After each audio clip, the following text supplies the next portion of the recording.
Az-zaniyatu waz-zani fajlidu kulla wahidin minhuma mi'ata jaldah wa la ta'khudhukum bihima ra'fatun fi dinillah.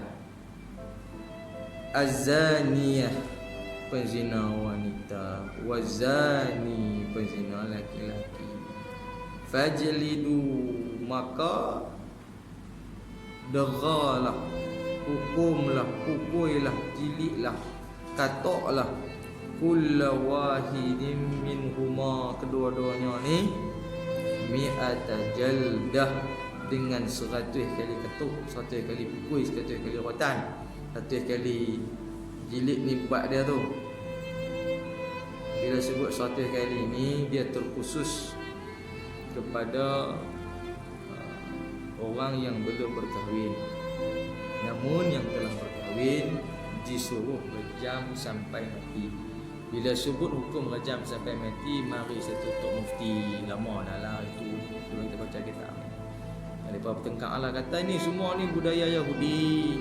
Rejam ni semua Yahudi punya. Mana ada hadis, mana ada Quran, tak ada rejam. Dia kata macam tu. Memang tak, dia kata ayat ni hang kahwin ke, hang tak kahwin ke, bila zina sebab 100 kali, cukup macam tu. Sedangkan dalil yang rejam tadi ijma' ulama, bukan pendapat saja-saja nak mengikut dalil. Habis itu cubalah kita tengok dalam Al-Quran, kan peringkat macam dadak, macam arak itu turun hukum secara peringkat sampai 4 peringkat. Demikianlah pengharaman zina ni ada peringkat. Peringkat yang pertama, orang lelaki yang berzina disuruh cemuh dia, kutuk dia, herdik dia, kata bagi dia malu. Ini apa ni hang ni sampai tak kira, kutuk. Pertama, lelaki. Kalau perempuan disuruh kurung dalam rumah, kurung sampai bila ni? Kurung sampai mati. Kalau dalil hak tu dalam Quran kurung sampai mati, macam duduk dalam penjara kena hukuman hayat. Kalau ada guna logik akal untuk mufti tu kata ada hukum rejam ni tak ada dalam Islam, lagi tak tepat. Kalau kita tengok hadis, seorang perempuan mari jumpa Rasulullah, kata ya Rasulullah,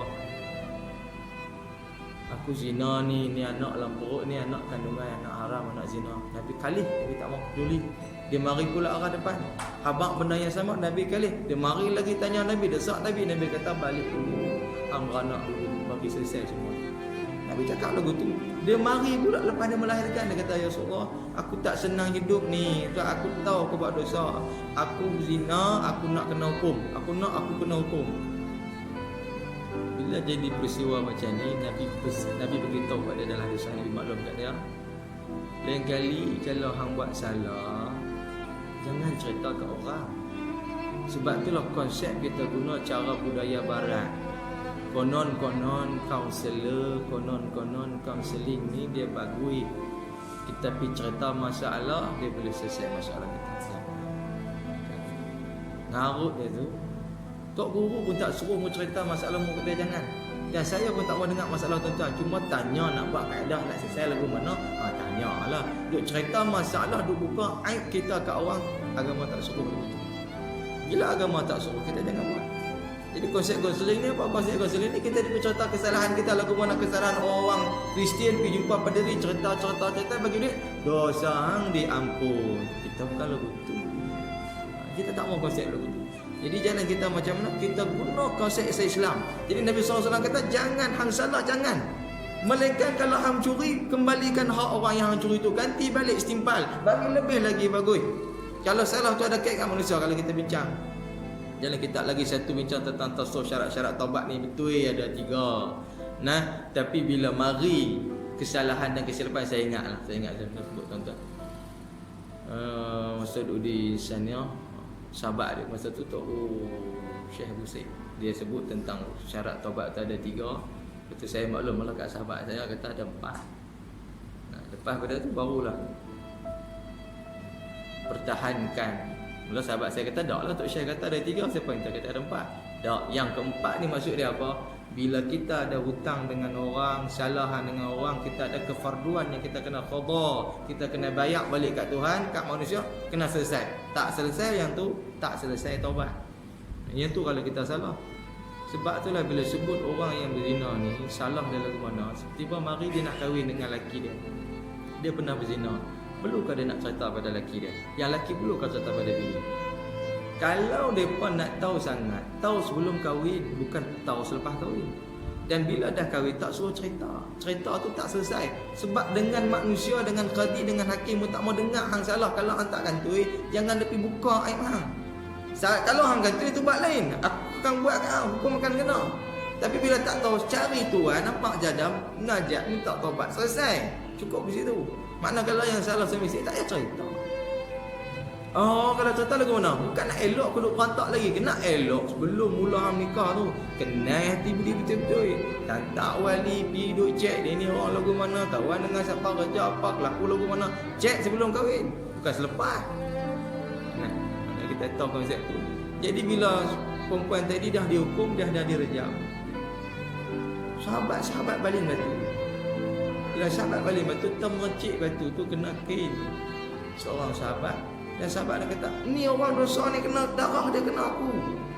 Nabi kata, dia kena hukum. Dia lebih jelas taubat dia. Dan kita jangan hukum dia dah selepas pada tu. Orang yang kena hukum, potong tangan, kena mencuri, sebat kena zina, sebat kena minum arak, apa semua yang buat tu, cukup dia buat hukum. Maknanya kalau kita hidup dalam dunia Islam, kita dapat orang potong tangan. Kita tak suruh kita target dia tuduh ni mak ni geng curi ni tangan sebelah tak ada lah ni. Tak. Patut kita lagi mau kawan. Pasal hati kita dah dia dah kena ada di bagian hari dia curi lagi kena pula kaki. Makna kita tak ada risau, yang kita lah ni risau. Tak ada hukum apa. Jadi kita tak kenal hak mana satu salah, hak mana itu tak salah. Dan dia pun kita tak tahu dia kena terbiar ataupun faham ke tak faham dia buat tu salah. Itu yang nak suruh kita hukum duduk tu. Nah. Jadi 100 ini sebab kalau kata hidup lagi, kalau kata hidup yang dua ni tak nikah ni hidup disuruh berasing setahun tak boleh jumpa. Buatlah lagu nak kaedah. Sebab apa? Dia dah kena sekali. Sebulan dua dia cari lagi. Taubat seram ada. Agama tak setahun tempoh. Itulah tempoh menyelesaikan fasik. Siapa nak bagi tak mau bagi fasik dah kalau pada besar tak mau bagi fasik dah setahun. Setahun tu lah. Setahun tu tempoh kalau nak taubat tu kisah setahun. Bila sebut ni makna kita nak cerita juga lah. Bagi kita jadi rasa seronok suka dengan itu. Kita nak usaha nak buat ke arah tu. Kemudian wala ta'khudhukum.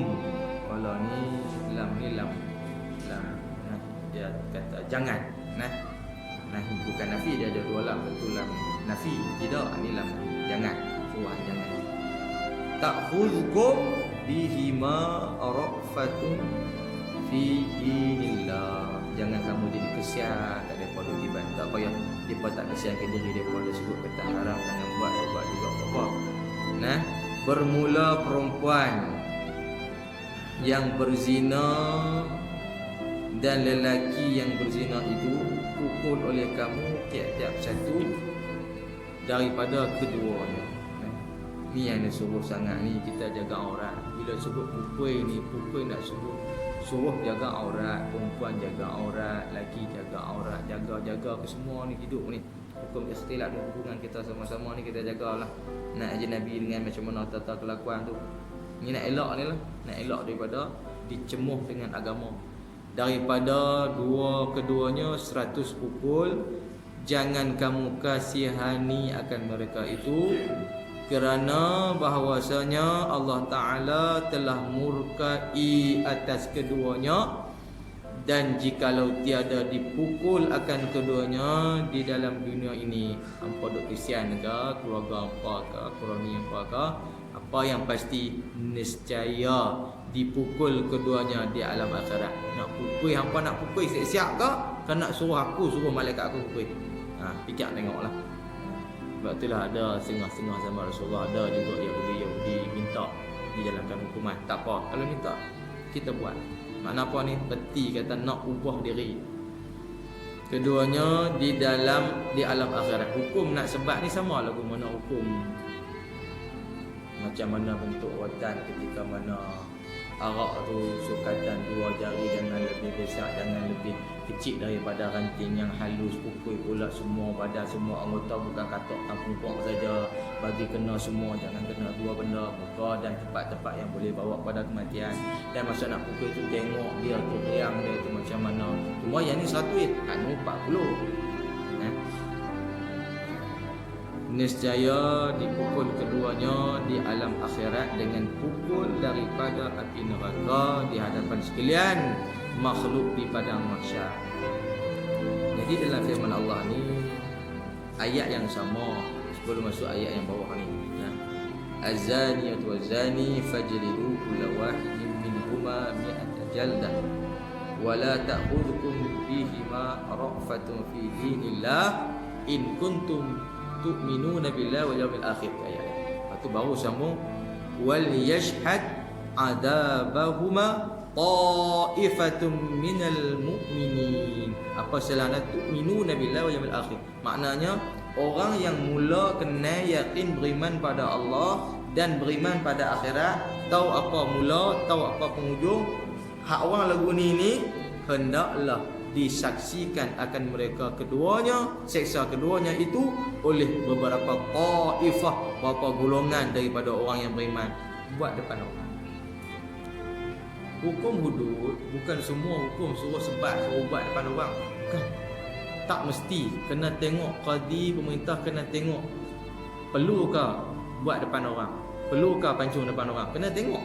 Tapi hukum ni sebat zina ni terang-terang buat depan orang. Ni ya, tak boleh nak elok. Kena buat depan orang.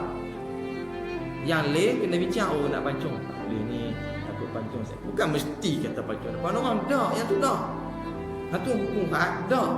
Tengok, bagi tengok kuih ramai duk bunuh ni. Ambil seorang, bagi semua tengok, kena macam mana sakit. Kalau perlu.